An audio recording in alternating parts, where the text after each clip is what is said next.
ડભોઈ તાલુકાના પ્રસિદ્ધ તીર્થ ક્ષેત્ર ચાંદોદ ખાતે નર્મદા નદીમાં મગર દેખાતા સ્થાનિકોને શ્રદ્ધાળુઓમાં કુતૂહલ સાથે ભયનો માહોલ જોવા મળ્યો। ચાંદોદના મલ્હાર ગ્રાવ ઘાટ નજીક નદીમાં મગર લટાર મારતો જોવા મળ્યો, જેનો વિડીયો હાલ સોશિયલ મીડિયામાં વાયરલ થઈ રહ્યો છે। વાયરલ થયેલા વિડીયોમાં મગર નર્મદાના નીરમાં તરતો અને ધીમે ધીમે સામેના કિનારે જતો સ્પષ્ટપણે જોવા મળી રહ્યો છે।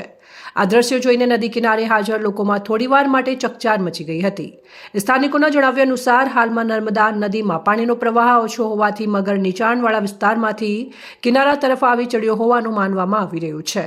ચાંદોદ વિસ્તારમાં નર્મદા નદીમાં મગર દેખાવાની ઘટનાઓ અગાઉ પણ બનતી રહી છે, જો કે અત્યાર સુધી અહીં મગર દ્વારા માનવી પર હુમલો કરવાની કોઈ ઘટના નોંધાઈ નથી। તેમ છતાં નદી કિનારે આવતા શ્રદ્ધાળુઓ અને સ્થાનિકોને સાવચેત રાખવા અને પાણીમાં ઉતરતા પહેલા ખાસ ધ્યાન રાખવાની અપીલ કરવામાં આવી રહી છે। રિપોર્ટ પરવીન વસાવા, સંબંધ ભારત ન્યૂઝ, ડભોઈ, વડોદરા।